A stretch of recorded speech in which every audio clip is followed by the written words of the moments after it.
Magandang araw! Siyempre magandang buhay. Isang pinagpalang umaga na naman para sa ating lahat. Today is the day that the Lord has made. Kaya naman ito, yung tipong pangalawang araw ng tune-up natin doon sa Mayupi Baseball Field. Siyempre, pagising natin ng umaga, kailangan makinig tayo ng mga malulupit na worship song para buong buo ang ating umaga. Medyo inumaga na nga po pala kami ng gising dyan kasi second game nga po pala kami. Ngayon po kasi dumayo yung Team Singapore. Kaya naman syempre, na-invite po tayo upang makipag-tune up sa kanila. Kaya naman isang opportunity naman po ito para sa ating mga player. Kaya naman kung sino man po ang nag-setup ng larong ito, maraming salamat po sa inyo. At ayan o, parang talaga si Candy nagpapasalamat sa mga taong nakikita niya sa labas. Marami po kasi talagang mga kumakaway dyan na mga nagja-jogging. Kaya naman hindi po naiwasan ni Candy na kumaway din po sa kanila. Ang bait po ng mga player, di ba? O parang ang bait, ang daming pandesal na kinuha.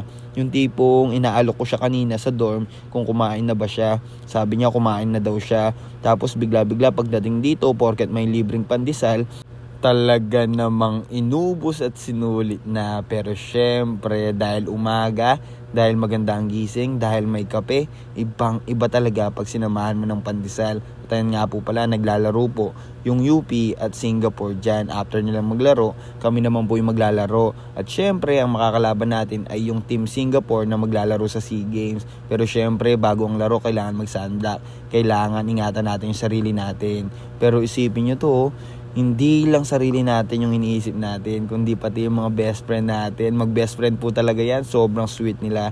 Yung tipong kapag napagalitan yung isa, mapapagalitan din talaga yung isa. Ganyan po talaga sila, sama-sama sa saya, sama-sama sa lungkot, sama-samang gagawa ng kalokohan, kaya damay-damay ang lahat. Kaya naman yan nga po pala si Chef, ang pinakamagaling magluto sa Adamson. At yan nga po pala si Itog.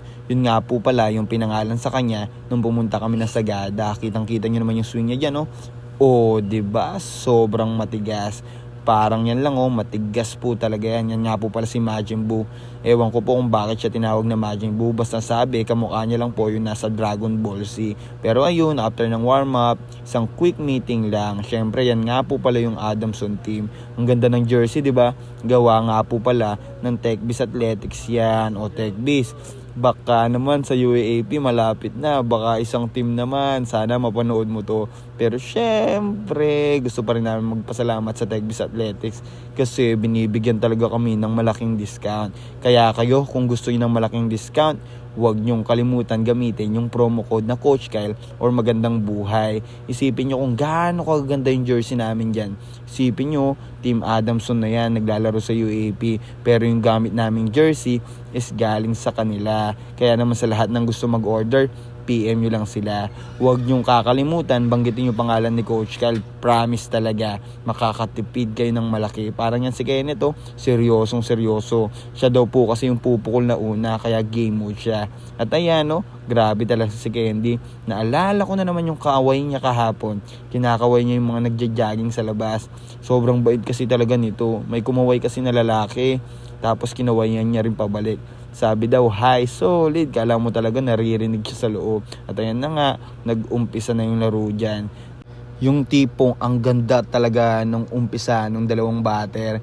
Tapos nung sikid na, solid. Ang ganda sana ng tama, kaso tapat lang sa first base. Kaya ayun, maliwanag na double play talaga. Ganun po talaga kasi sa laro, di ba?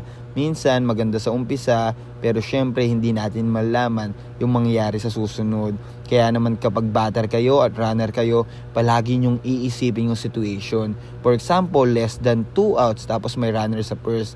Anong klaseng palo yung gagawin mo? Isipin mo na lang pag pinalo mo yung grounder, anong mangyayari? Syempre, malinaw na double play, di ba? Swerte na lang kung iiwas sa tao. Pero karamihan talaga ng mga palo pag grounder at may runner sa first base, sigurado double play yan pag less than 2 outs. Kaya naman kapag gayong batter, iisipin nyo yung pwedeng sitwasyon. For example, may runner sa first and second, tapos less than 1 out.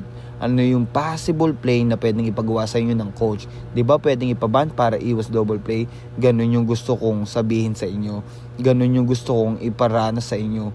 Ganun yung gusto kong isipin nyo kapag naglalaro kayo. Kasi hindi lang kayo papalo sa loob ng batter's box.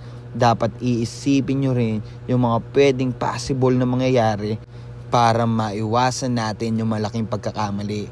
Isipin nyo na lang, 'di ba? Alam nyo yung gagawin, tapos nakikinig pa kayo sa coach nyo, 'di ba? Dobleng sobrang gaan na trabaho para sa lahat. Yung tipong habang nag-iisip yung coach nyo is nag-iisip din kayo. Yung tipong tulungan lang talaga sa loob ng diamond. Yung tipong kahit nakaupo ka sa bench, ngingiti-ngiti kang ganyan, tapos papalak-palakpak ka, 'di ba? Sobrang laking booster na yon para sa mga teammate nyo. Tapos ayun nga, balik tayo dito sa game. Ayun, pumalo na naman si Kid. Grabe talaga yung first base ng Singapore. Kahit anong palo sa kanya, talagang nasasalo niya. Kaya yung mga clean hit na dapat, hindi pa nagiging clean hit kasi nadadive talaga niya.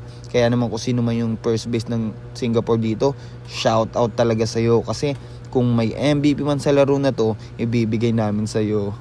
Ang sarap talagang makalaban ng mga ganitong kalaban. Yung tipong mapapalaban ka talaga. Parang sa UAAP lang, lahat kasi ng mga colleges sa UAAP sobrang magagaling talaga. Kaya naman kung may time kayo para manood ng live na UAAP, huwag nyo talagang palampasin. Kasi kung baseball player kayo at softball player sa high school, talagang ma-inspired kayo. Kasi yung mga player sa UAAP, ibang level na talaga. Yung tipong marami na silang natutunan, marami na silang napagdaanan, marami kayong mapupulot na aral sa kanila. At bukod doon, play by play, bawat pitch marami talaga nangyayari.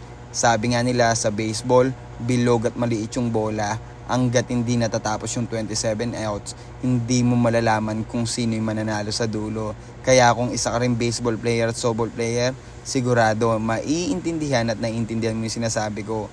Parang sa World Series lang, 'di ba? Kung sino man yung mga nakapanood ng World Series, sino mag-aakala na sa maliit na pagkakamali o sa maliit na isang hakbang is magbabago yung kwento ng laro.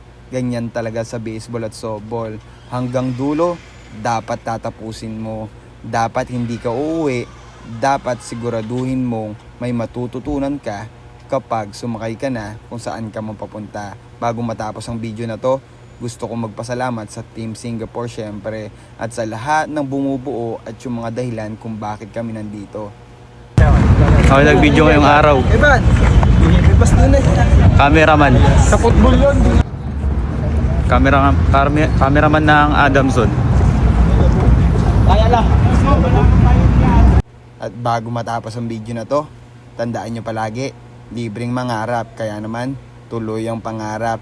Magandang buhay! Shalom mga kapatid!